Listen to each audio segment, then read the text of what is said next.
નમસ્કાર, આપ જોઈ રહ્યા છો નેશન પ્લસ ન્યૂઝ. હું છું આપની સાથે હેતલ ભગત.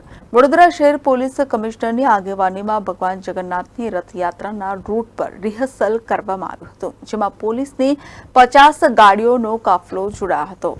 વડોદરાના રેલવે સ્ટેશનથી 7 જુલાઈના રોજ ભગવાન જગન્નાથની રથયાત્રાનો પ્રારંભ થશે. રથયાત્રામાં કોઈ અનિચ્છનીય ઘટના ન બને તે માટે શહેર પોલીસ દ્વારા પૂરતી તૈયારીઓ કરવામાં આવી રહી છે. ત્યારે રથયાત્રા પૂર્વે આજે ભગવાન જગન્નાથની રથયાત્રા રૂટ પર પોલીસ કમિશનર દ્વારા રિહર્સલ કરવામાં આવ્યું હતું, જેમાં મોટી સંખ્યામાં પોલીસે જવાનોએ ભાગ લીધો હતો.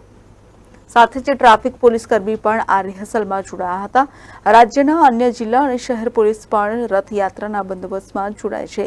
રિહર્સલમાં પોલીસની 50 ગાડીઓનો કાફલો જોડાયો હતો.